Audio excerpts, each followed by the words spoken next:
नमस्कार दोस्तों, शारदा बाल निकेतन की ऑनलाइन क्लास में आप सभी का स्वागत है।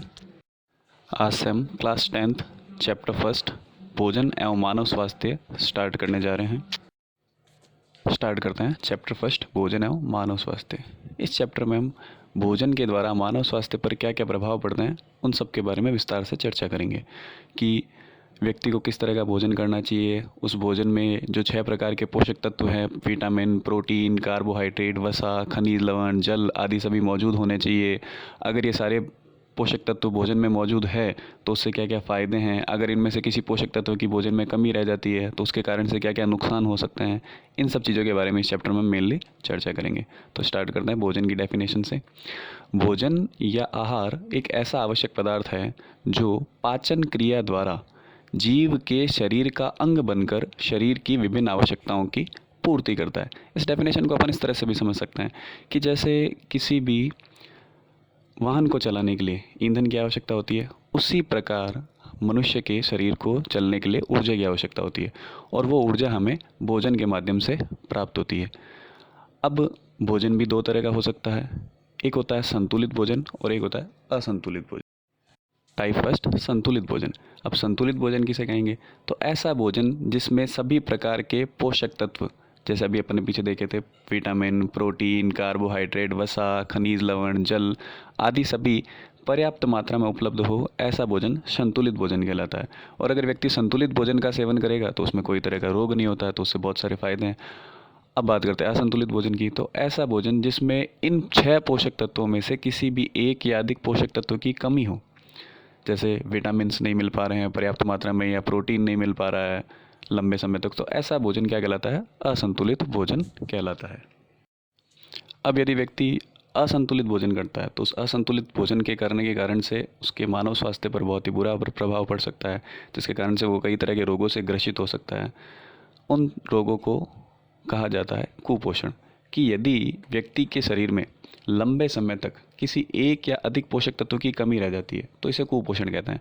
मान लीजिए व्यक्ति को लंबे समय तक विटामिन्स नहीं मिल पा रहे हैं, या लंबे समय तक प्रोटीन्स नहीं मिल पा रहे हैं, या लंबे समय तक खनिज लवण नहीं मिल पा रहे हैं, तो इन सब के कारण से व्यक्ति कुपोषण का शिकार हो जाता है। कुपोषण को अपने सिलेबस में मेनली 3 भागों में बांटा गया है: विटामिन कुपोषण, प्रोटीन कुपोषण और खनिज लवण कुपोषण। विटामिन कुपोषण: यदि व्यक्ति के शरीर में लंबे समय तक एक या अधिक विटामिन की कमी रह जाती है तो व्यक्ति विटामिन कुपोषण का शिकार हो जाता है। जैसे कि आप चार्ट में देख पा रहे हैं, विटामिन कई तरह के होते हैं: vitamin A, B1, B2, B3, B6, B12, C, D, E, K। अगर इनमें से कोई भी एक विटामिन या एक से अधिक विटामिन व्यक्ति को लंबे समय तक नहीं मिल पाते हैं तो वो कुपोषण का शिकार हो जाता है, जिसे हम विटामिन कुपोषण कहते हैं। हालांकि विटामिन भोजन का बहुत ही सूक्ष्म पार्ट होता है, मतलब उनकी ज़्यादा मात्रा हमारे शरीर को नहीं चाहिए होती है, बहुत थोड़ी सी मात्रा से ही शरीर की आवश्यकताओं की पूर्ति हो जाती है, लेकिन कार्य की दृष्टि से बहुत महत्वपूर्ण माने गए हैं। अब यहाँ कुछ प्रमुख विटामिनों की कमी से होने वाले रोग और उनके लक्षणों की एक सारणी दी गई है, तो उसके बारे में कुछ चर्चा करते हैं। तो देखिए, सबसे पहले विटामिन ए। अब यदि व्यक्ति के शरीर में विटामिन ए की कमी रह जाती है तो उसके कारण से रोग हो जाता है रतौंधी। रतौंधी कहा जाता है रात का अंधापन, यानी कि व्यक्ति को कम प्रकाश में या रात में दिखाई नहीं देता है। फिर सेकंड है विटामिन B12, जिसे थाइमीन के नाम से भी जाना जाता है, जिसके कारण से रोग हो जाता है बेरी। इस रोग में लक्षण दिखाई देते हैं: हृदय की धड़कन कम हो जाती है, पेशियाँ और तंत्रिकाएँ कमज़ोर होने लग जाती है। फिर नेक्स्ट है विटामिन B2 राइबोफ्लेविन। इसके कारण से जो मेनली रोग होता है वो है राइबोफ्लेविनोसिस। उसके प्रमुख लक्षण दिखाई देते हैं: मुंह के किनारे और होठों की त्वचा फटने लग जाती है, स्मृति में मेमोरी लॉस होने लग जाता है, स्मृति में कमी आने लग जाती है। फिर अगला विटामिन है नियासिन B3। उसके कारण से जो रोग होता है वो है पेलेग्रा। उसमें जीभ और त्वचा पर पपड़ियाँ जमने लग जाती है। उसके बाद अगला जो विटामिन है वो है विटामिन C, जिसके कारण से जो मेनली रोग होता है वो होता है स्कर्वी रोग में मसूड़ों में से खून आना, त्वचा पर चकत्ते बनना, इस तरह के कुछ लक्षण दिखाई देते हैं। और द लास्ट जो है वो है विटामिन D, जिसके कारण से रोग हो जाता है रिकेट्स रोग में मेनली लक्षण दिखाई देते हैं: पैरों की हड्डियाँ मुड़ जाती है, घुटने पास आ जाते हैं। इस तरह से ये कुछ प्रमुख विटामिन्स, उनकी कमी से होने वाले रोग और उनके लक्षण दिखाए गए। अब आगे हम बात करते हैं प्रोटीन कुपोषण की। यदि व्यक्ति के शरीर में लंबे समय तक प्रोटीन की कमी रह जाती है तो व्यक्ति प्रोटीन कुपोषण का शिकार हो जाता है। डेफिनेशन सबकी लगभग सेम ही है कि अगर विटामिन की कमी रह जाएगी तो व्यक्ति विटामिन कुपोषण का शिकार हो जाएगा, लंबे समय तक प्रोटीन की कमी रह जाएगी तो प्रोटीन कुपोषण का शिकार हो जाएगा, लंबे समय तक खनिज लवणों की कमी रह जाएगी तो व्यक्ति खनिज लवण कुपोषण का शिकार हो जाएगा। अब देखते हैं कि प्रोटीन कुपोषण के कारण से क्या क्या प्रभाव पड़ता है और ये किस किस कारण से हो जाते हैं। तो मेनली इसका जो सबसे बड़ा कारण है वो है गरीबी। गरीबी के कारण क्या होता है कि लोग भोजन में पर्याप्त मात्रा में प्रोटीन को सम्मिलित नहीं कर पाते हैं और इस कुपोषण का शिकार हो जाते हैं। तो ये जो प्रोटीन कुपोषण है ये मेनली देखने को मिलता है गरीब तबके के जो बच्चे होते हैं उनमें, क्योंकि उनमें बचपन से उनको प्रोटीन की पर्याप्त मात्रा मिल नहीं पाती है, जिसके कारण से वो लोग इस रोग से ग्रसित हो जाते हैं। ये मुख्यतः छोटे बच्चों में दिखाई देता है, गर्भवती महिलाओं में और किशोरावस्था में भी प्रोटीन एक आवश्यक पोषक तत्व है। और यहाँ पर एक डायग्राम के माध्यम से प्रोटीन के जो स्रोत हैं वो भी आपको बताए जा रहे हैं। अब बात करते हैं प्रोटीन कुपोषण के कारण से कौन कौन से रोग हो जाते हैं। तो प्रोटीन कुपोषण के कारण से मेनली दो रोग होते हैं, क्वाशियोरकोर और मैरिस्मस। इन दोनों का यहाँ पर एक डायग्राम दिया गया है। क्वाशियोरकोर रोग में किस तरह के लक्षण दिखाई देते हैं बच्चों में और मैरिस्मस रोग में किस तरह के लक्षण दिखाई देते हैं। तो अब बात करते हैं क्वाशियोरकोर रोग की। अगर भोजन में पर्याप्त मात्रा में प्रोटीन ना मिले तो क्वाशियोरकोर रोग हो जाता है। यह रोग मुख्यतः गरीब बच्चों में देखने को मिलता है। अब इसके लक्षण तो जैसे कि डायग्राम में आप देख रहे हैं कि बच्चे का पेट फूल जाता है, उसका स्वभाव चिड़चिड़ा हो जाता है, उसको भूख कम लगती है, उसकी त्वचा पीली, शुष्क, काली, धब्बेदार होकर फटने लगती है। ये सारे लक्षण जो हैं वो क्वाशियोरकोर रोग से ग्रसित बच्चों में देखने को मिलते हैं। अब हम बात करते हैं मैरिस्मस रोग की। जब प्रोटीन के साथ पोषण में पर्याप्त ऊर्जा की भी कमी होती है तो मैरिस्मस रोग हो जाता है कि भाई प्रोटीन तो नहीं मिल पा रहा है, लेकिन प्रोटीन के साथ साथ अगर व्यक्ति को या बच्चे को पर्याप्त मात्रा में ऊर्जा भी नहीं मिल पा रही है, कैलोरीज भी नहीं मिल पा रही है, तो उसके कारण से बच्चा मैरिस्मस रोग का शिकार हो जाएगा। इसमें लक्षण जस्ट उसके ऑपोजिट दिखाई देते हैं। जैसे हमने देखा क्वाशियोरकोर रोग में बच्चे का पेट फूल जाता है, इस तरह के कुछ लक्षण दिखाई दे रहे थे। मैरिस्मस रोग में जस्ट उल्टा होगा, इसमें बच्चे का शरीर सूखकर दुर्बल हो जाता है, उसकी आंखें कांतिहीन एवं अंदर धंस जाती है। इस तरह के लक्षण मैरिस्मस रोग से ग्रसित बच्चों में मेनली दिखाई देते।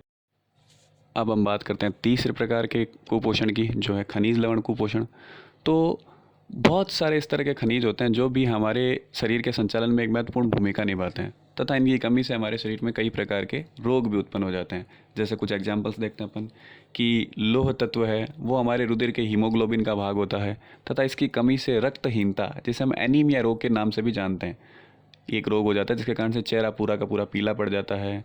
सेकंड है कि कैल्शियम है वो हमारी हड्डियों को मजबूत बनाता है, अगर उसकी कमी हो जाएगी तो हड्डियाँ कमज़ोर हो जाएगी और भंगुर प्रकृति की हो जाएगी। तीसरा है आयोडीन है, जो उसकी अगर कमी हो जाए हमारे शरीर में तो हमारी जो थायराइड ग्रंथि है उसकी क्रिया मंद पड़ जाती है और उसके कारण से गलगंड या फिर घेंगा रोग हो जाता है, जिसका लक्षण मेनली दिखाई देता है जिसमें जो व्यक्ति का गला होता है वो सूजकर बाहर की तरफ लटक जाता है। ये गलगंड या घेंगा रोग होता है। अब हम देखते हैं प्रमुख खनिज तत्व, उनके स्रोत एवं कार्य कि कौन कौन से खनिज तत्व हमारे लिए आवश्यक है, उनके स्रोत क्या क्या हैं और उनके क्या क्या कार्य हैं। तो सबसे पहले बात करते हैं सोडियम की। सोडियम हमें प्राप्त होता है सामान्य नमक, मछली, मांस, अंडे, दूध आदि से, और इसके जो प्रमुख कार्य हैं वो है मांसपेशी संकुचन, तंत्रिकीय आवेश संचरण, शरीर का विद्युत अपघटन, संतुलन बनाना, ये सारे सोडियम के प्रमुख कार्य हैं। दूसरा है पोटेशियम। पोटेशियम लगभग सभी प्रकार के खाद्य पदार्थों में पाया जाता है।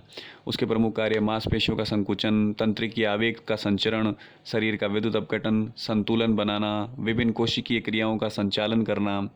तीसरा हम बात करते हैं कैल्शियम, जो हमें मेनली प्राप्त होता है दूध से, अंडे से, हरी सब्जियों से, और इसका जो मेन कार्य है वो है विटामिन डी के साथ हड्डियाँ एवं दांतों को मजबूती प्रदान करना। तो ये मेनली हड्डियों को मजबूत करने का कार्य करता है। और वैसे पीछे भी मैंने पढ़ा था कि अगर कैल्शियम की पर्याप्त मात्रा हमारी बॉडी को नहीं मिलती है तो हमारी हड्डियाँ कमज़ोर एवं भंगुर प्रकृति की हो जाती है। अगला है फॉस्फोरस। फॉस्फोरस हमें मेनली प्राप्त होता है दूध, हरी सब्जियाँ, बाजरा, रागी, सूखे मेवे, इन सब से। और इसके जो प्रमुख कार्य हैं वो हैं कैल्शियम से मिलकर हड्डियाँ तथा दांतों को मजबूती प्रदान करता है। फिर अगला है लौह तत्व। लौह तत्व भी हमें अंडे से, मांस से, रक्त से, बाजरा से, रागी से, दही, सब्जियां, गाजर, गुड़ आदि सभी से प्राप्त होता है। और इसका जो प्रमुख कार्य वो है हमारी बॉडी में रुधिर में हीमोग्लोबिन का निर्माण करता है। हमारे ब्लड में हीमोग्लोबिन नामक वर्णक पाया जाता है, उसका निर्माण ये करता है। और उत्तकों के ऑक्सीकरण में भी इसका उपयोग होता है। अगला है आयोडीन। आयोडीन हमें प्राप्त होता है नमक, समुद्री भोजन, हरे पत्तों वाली सब्जियों से, लवण, जलीय मछली, जामुन, काला नमक आदि से हमें आयोडीन की पर्याप्त मात्रा प्राप्त होती है। और इसका प्रमुख कार्य है थायरोक्सिन हार्मोन के निर्माण में। जो हमारी थायराइड ग्रंथि पाई जाती है वो थायरोक्सिन हार्मोन का स्रावण करती है। अगर आयोडीन की हमारे शरीर में कमी रह जाती है तो थायराइड ग्रंथि की क्रिया मंद पड़ जाती है, जिसके कारण से गलगंड या फिर घेंगा रोग हो जाता है। और लास्ट में थैंक यू।